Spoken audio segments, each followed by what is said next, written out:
Night in this city is unlike night anywhere else in the world. For this is Berlin in the fall of 1961, and in the shadows, history waits.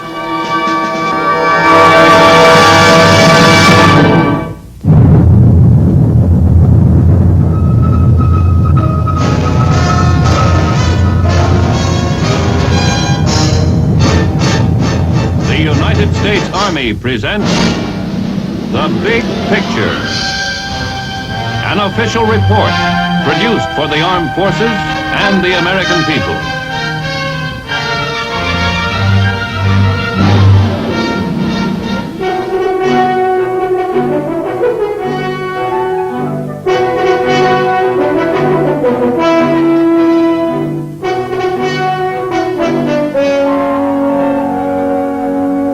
Good morning. It's approximately 8 o'clock here at Checkpoint Charlie on Friedrichstrasse in West Berlin.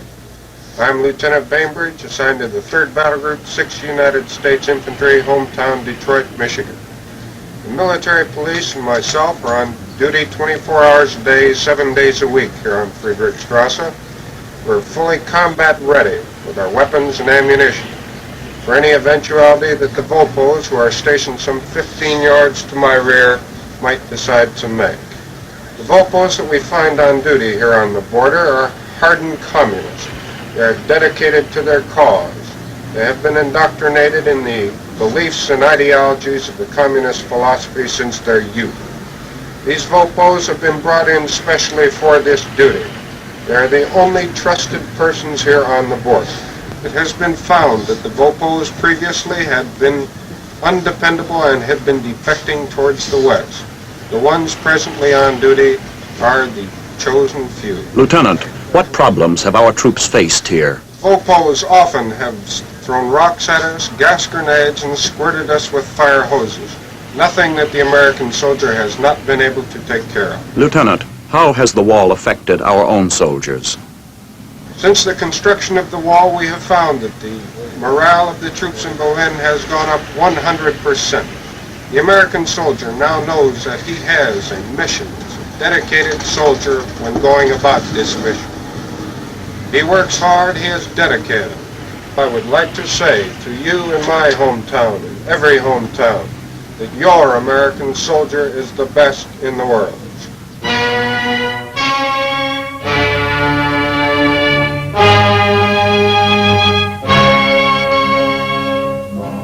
These are the best soldiers in the world, and along this length of Berlin Street, the only remaining border crossing between the Soviet and American zones of Berlin, they bear a heavy responsibility, maintaining our rights here while avoiding any incident which might lead to serious international repercussions.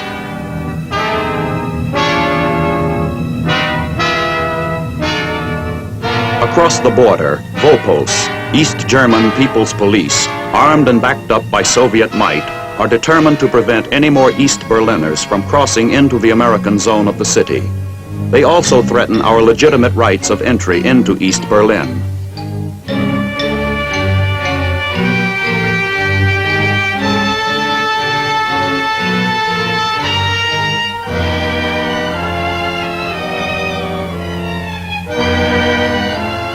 With equal determination, we continue to assert our right of free passage into and within the city.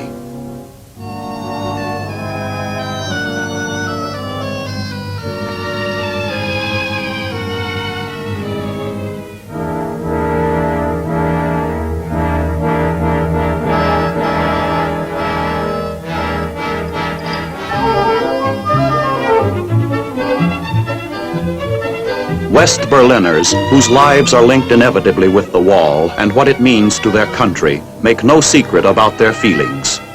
My name is Peter Jenisch, and my age is 23 years old, and I'm studying at the Free University, and I'm born in Berlin, in the free town here. The West Berlin tune thinks that the wall is the worst thing what's can happen to Berlin. We don't like it at all. It's not only dividing our town, it's dividing the German country, the nation.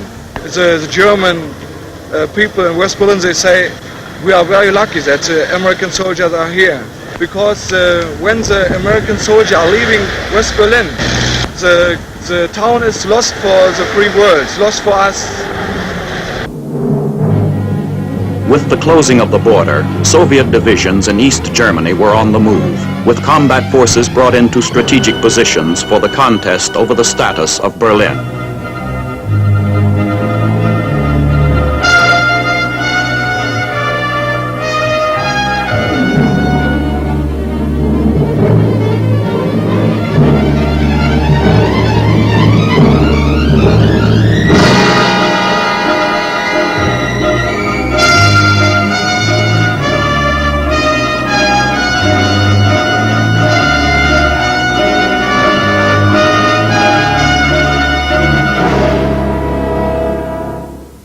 Mobilization efforts during the last months of 1961 brought the United States Army to a strength of over 1 million men, subsequently increasing our troop strength throughout Europe.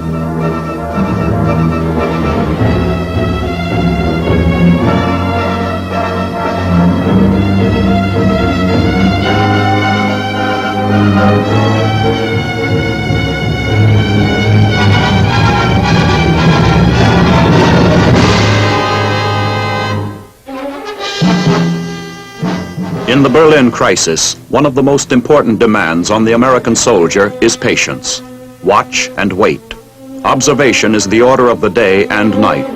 It is a war of binoculars.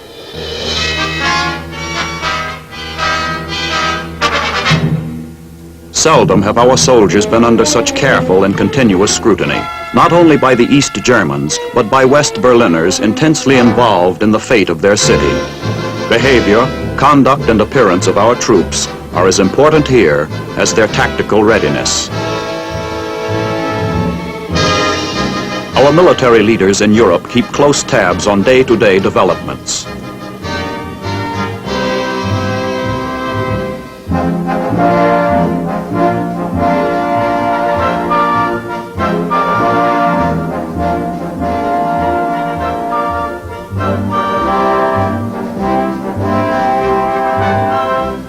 Welcoming and firmly supporting the Allied position in the crisis, Mayor Willy Brandt of West Berlin and West German Minister of Economics Ludwig Erhard keep abreast of the border tension.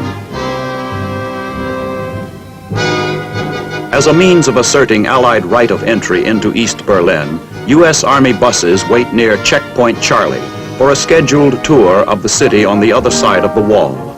Frequently, East German border guards have delayed passage or attempted to halt it altogether. This time, the buses go through.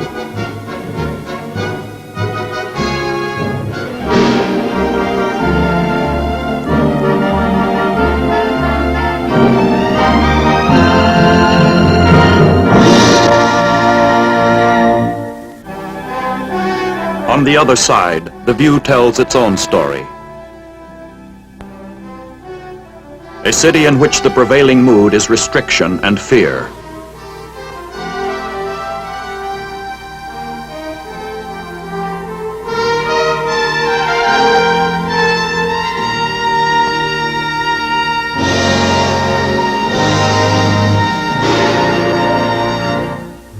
As time passes at Checkpoint Charlie, there are increasing delays and other forms of harassment. There is no pretense that East Germany alone is making the rules restricting entry into East Berlin. In a sober test of our entry rights, American civilian officials in West Berlin are sent through the checkpoint. Illegal demands of identification by the Vopos bring quick action from United States Army authorities. Jeeploads of armed military police are ordered to escort official American representatives into East Berlin.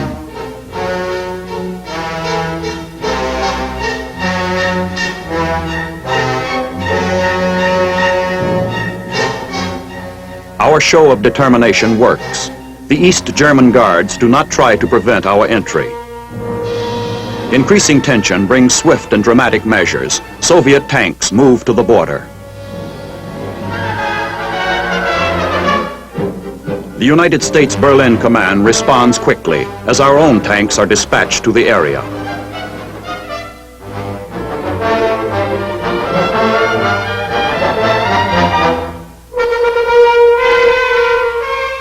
They face the Soviet armor only 100 yards away. Finally, the Soviets will withdraw. We will pull our tanks back. It is a grim game of point-counterpoint. One thing is certain. We will keep faith with Free Berlin and stand up for our rights there. Aware of their special responsibilities on this trouble spot between the free and communist worlds, American soldiers of the Berlin garrison are combat ready and alert, but they continue to train intensively.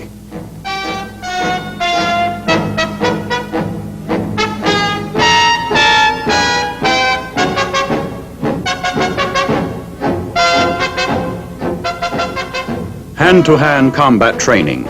Today's troops are required to show an all-around soldiering skill demanded by their critical mission, skill in self-defense, and knowledge of a wide range of military subjects.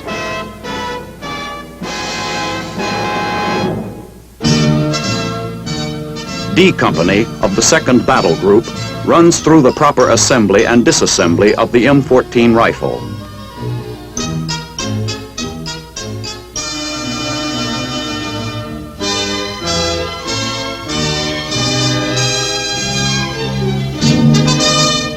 The M14 is lightweight, semi or fully automatic. It fires the NATO standardized round of ammunition.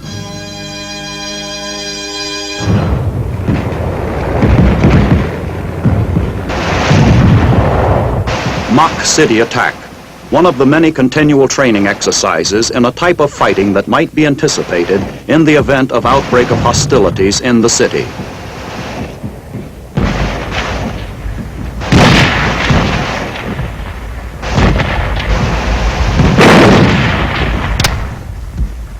Here, our troops practice the science of street combat and house-to-house fighting.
any hostilities within a large city, civil disturbances would be a real problem. Our Berlin garrison is equipped to take rapid and decisive actions to control such a situation.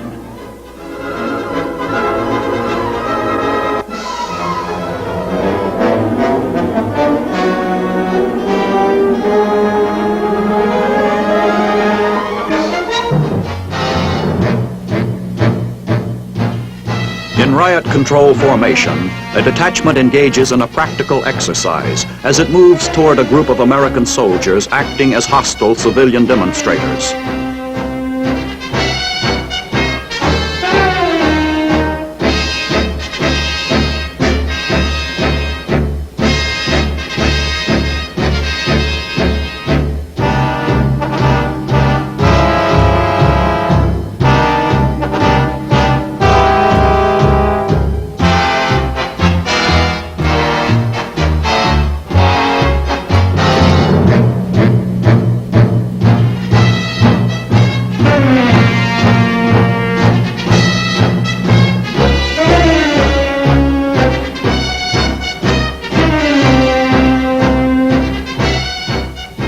Troops are equipped with tear gas.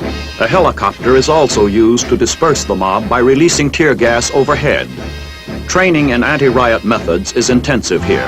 One more highly skilled military technique required of our soldiers in Berlin. The American soldier stationed in West Berlin is well aware of the nature and importance of his assignment. I'm James P. Morgan from Saluda, North Carolina. I serve in Delta Company as a sniper. I'm Samuel Johnson from Beckley, West Virginia. I'm 21 years of age. I served in the same unit with Morgans as a machine gunner. First of all, you have to be an expert with your weapon.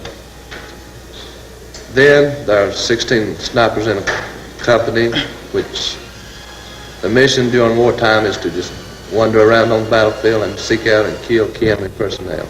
Well, since they put the wall up between East and West Berlin, my job became more important to me, is keep me more alert on my toes in the unit as a whole. Well, truly you couldn't say that it was crisis, although it is. We know that everything seems normal until we have alert or something. Everybody moves around a lot faster there. But we don't see very much here, which we expect something, but we're really ready for it in case there is. Toughness and pride in person and unit are characteristics of the United States soldiers who garrison Berlin. This precision bayonet drill by the 2nd Battle Group Honor Guard at McNair Barracks in West Berlin symbolizes the expert training given our soldiers who are demonstrating in this world focal point a military posture that will show the American fighting man at his best.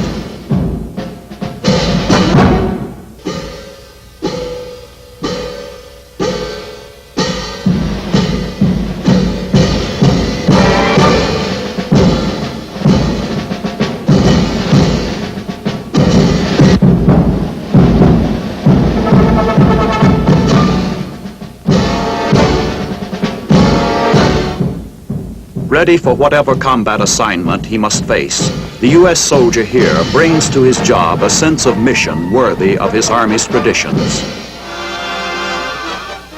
Defense of West Berlin is not only a United States responsibility.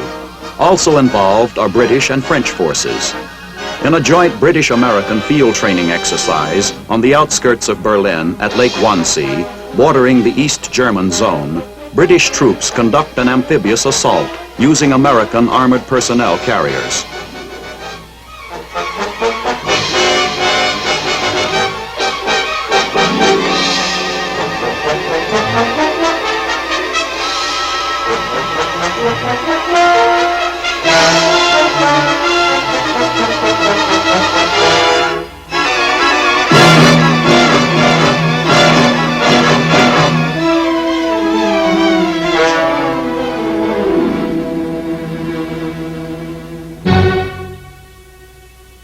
Despite the tightly sealed border, people in East Germany continue to risk their lives to escape to the free world.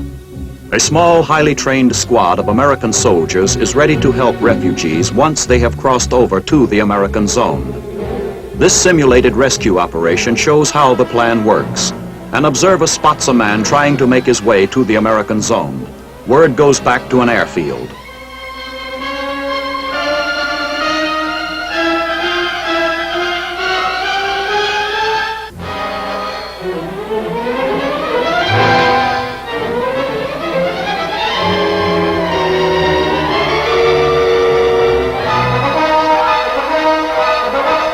The squad is on its way.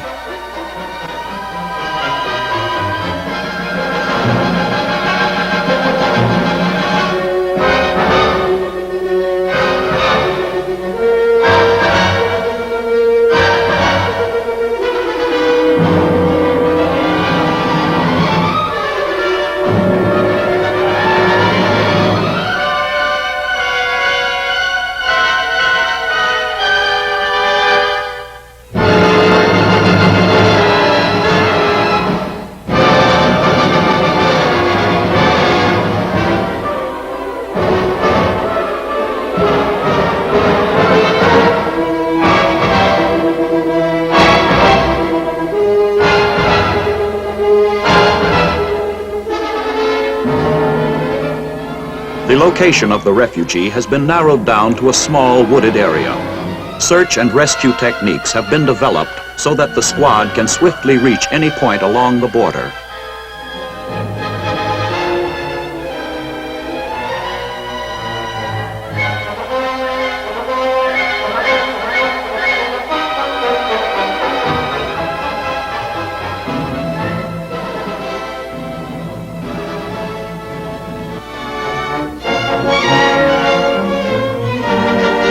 There is no violation of the border area by our soldiers.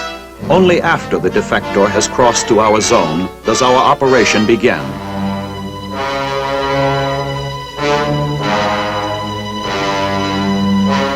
A unique test of United States responsibilities in the growing complex of East-West tensions.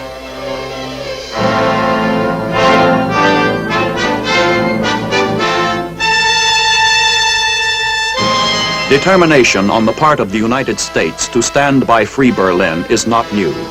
Proudly arching into the sky over West Berlin, the Berlin Airlift Memorial recalls an earlier communist attempt to isolate and weaken this outpost of the free world.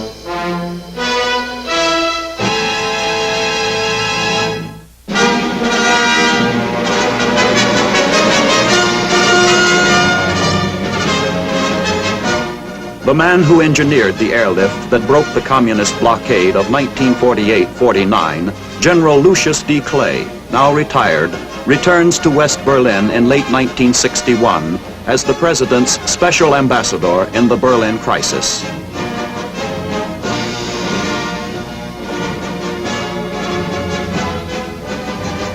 Mr. Lord Mayor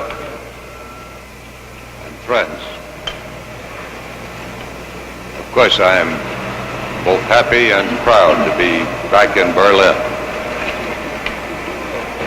and to come here as the personal representative of President Kennedy. He has sent me because of his very deep interest and concern in the welfare and the future of the people of Berlin, and to once again express our determination that Berlin and its people shall always be free. May I add personally that I come with complete faith in our cause, with complete confidence in the courage and steadfastness of the people of Berlin, and with complete assurance that Berlin has an important place in the world of tomorrow and that it will live to fulfill that place. Thank you very much indeed.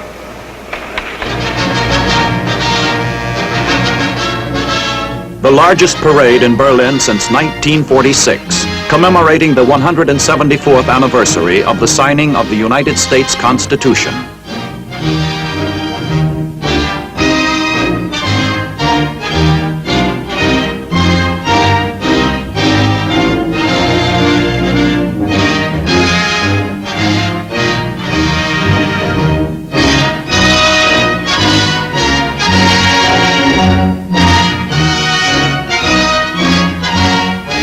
The significance of this event is not lost on the people of Berlin. For here, we affirm not only our own hard-won freedom, but the freedom of those to whom we have given our solemn commitment.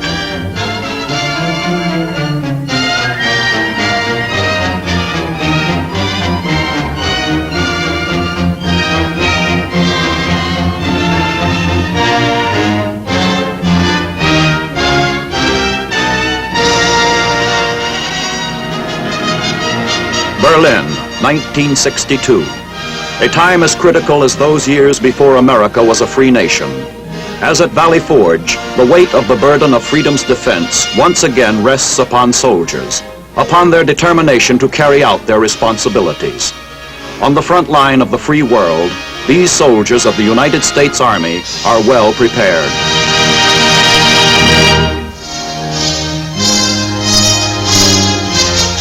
The Big Picture is an official report for the armed forces and the American people. Produced by the Army Pictorial Center. Presented by the Department of the Army in cooperation with this station.